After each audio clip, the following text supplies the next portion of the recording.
আসসালামু আলাইকুম দর্শক। আপনারা জানেন বর্তমান বাংলাদেশের পরিস্থিতি কি এবং নির্বাচন নিয়ে রাজনৈতিক দলগুলো কি পরিমাণ আলোচনার মধ্যে দিয়ে যাচ্ছে এবং কত তারা জোর সোরে তারা সরকারকে একটা পুশ করতে চাইছে যে নির্বাচনের জন্য এবং দ্রুত একটা নির্বাচনের জন্য। এর দুটো দিক আছে এবং এই দুটো দিক নিয়েই আমি আজকের এই আলোচনাটি করব। তবে তার আগে আমি আপনাদের সামনে একটা প্রশ্ন রেখে এই আলোচনাটি শুরু করতে চাই। আমার প্রশ্নটি হচ্ছে, আপনারা হচ্ছেন দেশের স্টেক হোল্ডার, একটা বড় স্টেক হোল্ডার। জনগণকে বাদ দিয়ে কোনো কিছুই হতে পারে না। তবে আপনারা কি মনে করছেন এই মুহূর্তে একটা একটা নির্বাচন দেশের জন্য কতখানি জরুরি হতে পারে বা কতখানি আপনারা চাইলে আপনাদের মতামতটা এখানে দিতে পারেন, এটা বলে যে আপনারা চাইছেন কতখানি নির্বাচন পেছাক নাকি নির্বাচন এগিয়ে আসুক। এই সব কিছু আপনারা কিন্তু আপনাদের মতো করে একটা মতামত এখানে জানাতে পারেন। তবে এই প্রশ্নটি রেখেই আমি আজকের আলোচনা শুরু করছি। সাম্প্রতিক আমরা দেখতে পাচ্ছি যে বাংলাদেশের যে একটা অবস্থা তৈরি হয়েছে এবং সেটি হচ্ছে এনসিপি বনাম আপনার দেশের বড় বড় রাজনৈতিক দলগুলো। আবার দেখা যাচ্ছে যে এনসিপির সাথে একটা ছায়া হয়ে রয়েছে বর্তমান সরকার।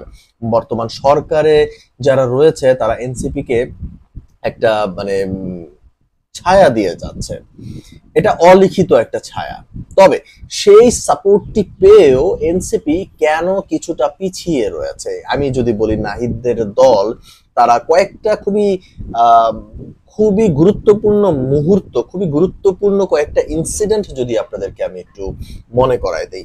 এই যে বৈশাখ গেল, বৈশাখে তারা একটা অনুষ্ঠান আয়োজন করেছে, আপনারা দেখেছেন, এবং সেই আয়োজনে মানুষই হয় নাই, জাস্ট কয়েকটা ক্যামেরা ছিল এবং তাদের কয়েকজন মানুষ ছিল। এ ব্যতীত তেমন কোনো একটা একটা একটা বড় জনতার ঢল কিন্তু আমরা সেই অনুষ্ঠানে দেখতে পাই নাই। এটা একটা বড় আপনার কি বলবো ইন্ডিকেশন হতে পারে এনসিপির জন্য যে এই মুহূর্তে তারা কতখানি পপুলারিটির জায়গায় তারা কতখানি এগিয়ে রয়েছে। এক নাম্বার। দুই নাম্বার হচ্ছে, কিছুদিন আগেই আমরা একটা সংবাদ দেখলাম, সেটি হচ্ছে যে বৈষম্য বিরোধী ছাত্র আন্দোলন যারা হচ্ছে এই এনসিপিরই আরো একটা স্টেক হোল্ডার, তারা তাদের মধ্যে একজন চাঁদাবাজিতে যুক্ত হয়ে গেছেন এবং এরকমই কিছু একটা আমরা সংবাদ পড়েছি এবং সেই সংবাদে চাঁদাবাজির পরে তাকে আটকও করা হয়েছে। এটা হচ্ছে জেলা পর্যায়ে মফস্বল শহরগুলোতে। এবং আরো একটা ব্যাপার সেটি হচ্ছে যে এনসিপির এখনো একটা ইলেকশন কমিশনে আমরা ওদের কিন্তু এখনো রেজিস্ট্রেশনটা দেখি নাই, তারা এখনো খাতা কলমে একটা দল হিসাবে স্বীকৃতি পায় নাই। ইলেকশন কমিশন এখনো তাদেরকে স্বীকৃতি দেয় নাই, যদিও তারা একটা দল ফর্ম করেছে। এখন আসি হচ্ছে অপোজিট পাশের যে বড় বড় রাজনৈতিক দলগুলো রয়েছে, রাজনৈতিক দলগুলো তারা কি বলছে? তারা বলছে একটা দ্রুত নির্বাচন এবং দ্রুত নির্বাচনই এ দেশকে রক্ষা করতে পারে। তাদের এই দাবির সাথে আমি মোটেও দ্বিমত পোষণ করছি না, আমি তাদের দাবির সঙ্গে একমত পোষণ করছি। কিন্তু আমার একটা কিন্তু রয়েছে। আমার কিন্তুটি হচ্ছে, এই যে যারাই জনগণকে নিয়ে রাজনীতি করছি তারা কি আসলে এটা নির্বাচনের জন্য প্রস্তুত কিনা, তারা কি নির্বাচন চাইছে কিনা? আজকে সোশ্যাল মিডিয়া গুলোতে যত সংবাদ আমরা দেখি, যত আলোচনাই আমরা শুনছি, যত টক শোজ গুলো আমরা দেখছি, সব জায়গার মধ্যে কিন্তু একটা আমরা যেটা দেখতে পাচ্ছি সেটা হচ্ছে, নিচের কমেন্ট গুলা দেখলেই কিন্তু আপনি বুঝতে পারবেন, যদিও এখানে অনেক বড় একটা অংশ আপনারা যারা বলতে চাইছে যে তারা হচ্ছে বট, তারা হচ্ছে পেইড, কিন্তু আমি যদি একদম কিছু আইডিয়া আছে, আমরা যদি সেটা নিয়েও গবেষণা করি, সেই আইডি গুলো ধরে ধরেও যদি আমরা দেখি জনগণের মতামতটা কি, আমরা সেখান থেকেও একটা নেগেটিভ ইম্প্যাক্ট পাবো যে তারা কিন্তু শীঘ্রই একটা নির্বাচন চাইছে না। এক নাম্বার। দুই নাম্বার হচ্ছে, আমরা কিন্তু এটা নিয়ে একটা গবেষণাও করতে পারি, একটা সার্ভে করতে পারি। আমরা একটা বড় অংশ একদম যারা বায়াসড না, একটা নির্দলীয় নিরপেক্ষ জায়গা থেকে কিন্তু আমরা একটা সার্ভে করতে পারি এবং সেই সার্ভেটা কিন্তু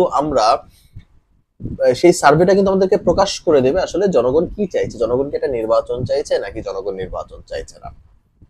এখন এনসিপি কি বলেছে এনসিপির ভাষ্যটা কি? এনসিপির ভাষ্যটা হচ্ছে প্রথমে আওয়ামী লীগকে নিষিদ্ধ করতে হবে, শেখ হাসিনাকে শাস্তির আওতায় আনতে হবে এবং তারপর নির্বাচনের কথা হবে। এটা হচ্ছে এনসিপির মূল মানে আহ, দাবি, এবং সেই দাবিটি আমি মনে করি তাদের জায়গা থেকে যৌক্তিক। তাদের আন্দোলনটাই কিন্তু শুরু হয়েছিল শেখ হাসিনা বনাম এই কোটা কোটা পক্ষের যেই যারা আন্দোলন শুরু করেছিল তাদের মধ্যেই কিন্তু আন্দোলনটা মানে দুই পক্ষের মধ্যে কিন্তু আন্দোলনটা মানে কোটার বিরোধী যারা আন্দোলনটা শুরু করেছে তারা শেখ হাসিনার বিরুদ্ধেই কিন্তু আন্দোলনটা শুরু করেছে। অতএব তাদের সরাসরি কানেকশনটা হচ্ছে শেখ হাসিনার সাথে, আওয়ামী লীগের সাথে। এবং পরবর্তীতে আমরা দেখেছি এগুলো আসলে রিপিট করার কিছু নাই। আমরা দেখলাম যে আওয়ামী লীগের নেতা কর্মীরা কিভাবে পরে আসলে এটা রাজনৈতিক ভাবে এখানে আসলে জড়িয়ে পড়েছিল।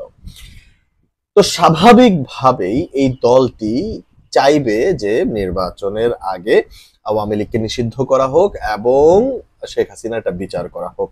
যদি আমরা 1971 আমরা যদি আওয়ামী লীগকে দেখি, তারা কি 71 করে মুক্তিযুদ্ধ করেই কিন্তু তারা এই মুক্তিযুদ্ধ 71 শেখ মুজিবুর রহমানকে বিক্রি করেই কিন্তু তারা এত বছর ক্ষমতায় টিকে ছিল, তাই নয় কি? এটা তাদের একটা চেতনার জায়গা। কেন? এই দলটি হচ্ছে 71-এর লিড করেছে 71-কে, এবং বঙ্গবন্ধু শেখ মুজিবুর রহমান না থাকলে 1971 সাল হতো না। হি ওয়াজ দি লিডার। এটা নিঃসন্দেহে সবাইকে স্বীকার করতে হবে।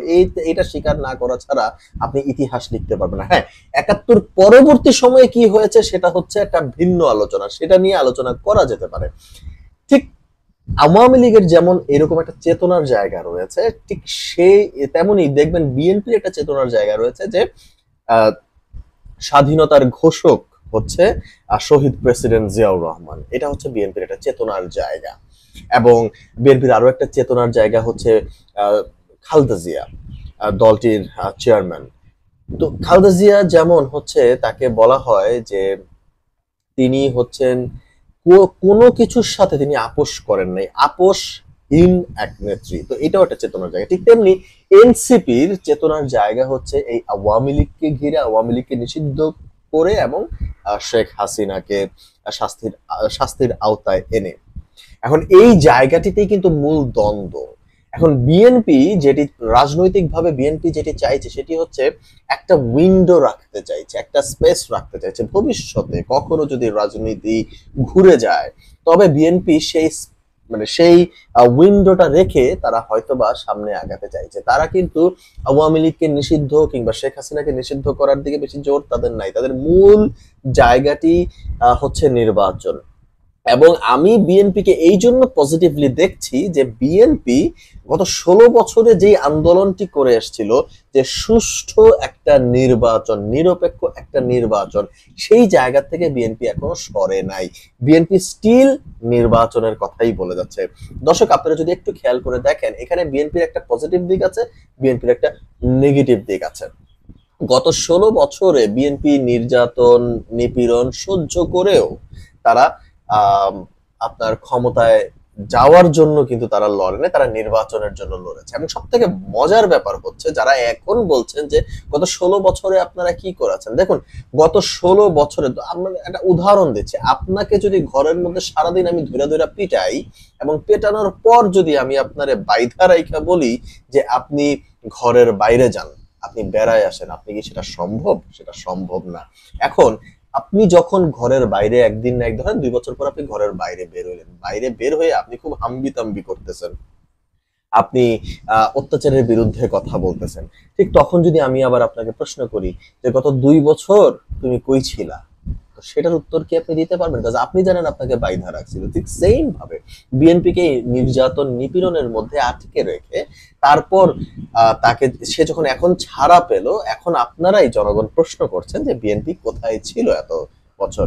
ভাই, বিএনপি কোথায় ছিল? বিএনপি রাজপথেই ছিল, বিএনপি আন্দোলনের মধ্যেই ছিল, বিএনপি আপনার মায়ের খেয়েও বিএনপি কিন্তু নির্বাচনের কথা বলেছে। কারণ একটা সুষ্ঠু নির্বাচনই আপনার একটা গভর্নমেন্ট চেঞ্জিং এর একটা এক্সিট পয়েন্ট, এছাড়া আর কোনো কথা হতে পারে না। কিন্তু এনসিপি বা এখন জনগণ কিন্তু সেটা বুঝতে চাইছে না, এবং যেটা হচ্ছে জনগণের একটা মানসিক একটা সাইকোলজিক্যাল জায়গা, সেটাকে আমি সম্মান করি এবং এনসিপির জায়গাকেও আমি সম্মান করি। একই সঙ্গে আমি যেটি দেখতে পাইছি যে নির্বাচনকে নিয়ে যে দ্বন্দ্বের জায়গাটি আস্তে আস্তে আস্তে আস্তে খুবই পরিষ্কার হয়ে উঠেছে, এবং এই নির্বাচন নিয়ে যে দ্বন্দ্বের জায়গা সেটি হচ্ছে ডিসেম্বর নাকি জুন। এবং আপনারা দেখতে পাচ্ছেন যে বিএনপি অলরেডি কথাবার্তা শুরু করে দিয়েছে, তার যারা সমমনা দলগুলো রয়েছে সেই দলগুলোর সাথে কিন্তু একটা দর কষাকষি চলছে।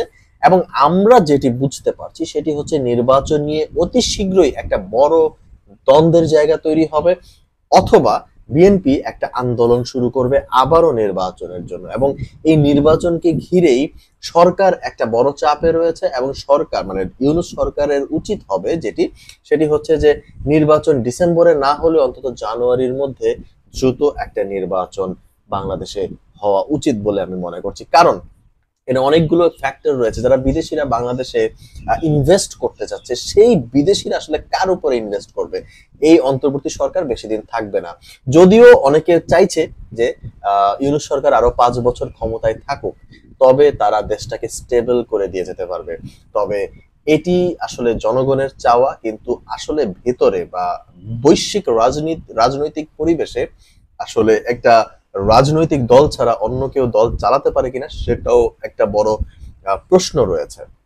তো এই মুহূর্তে আমি যেটি ধারণা করছি সেটি হচ্ছে রাজনৈতিক দ্বন্দ্ব চরমে উঠে গেছে, এবং বিএনপি হয়তো অতি শীঘ্রই একটা নির্বাচনমুখী একটা যাত্রার জন্য কিংবা রোড ম্যাপের জন্য একটা আন্দোলন শুরু করতে পারে। এবং তার জন্য সরকার কি করবে এবং সরকার কতখানি প্রেসারে পড়ে নির্বাচনই কি দিতে বাধ্য হবেন, নাকি ডিসেম্বরের আগেই নির্বাচন হবে, নাকি ডিসেম্বরের পরে নির্বাচন হবে, সেটি এখন সময়ের অপেক্ষা।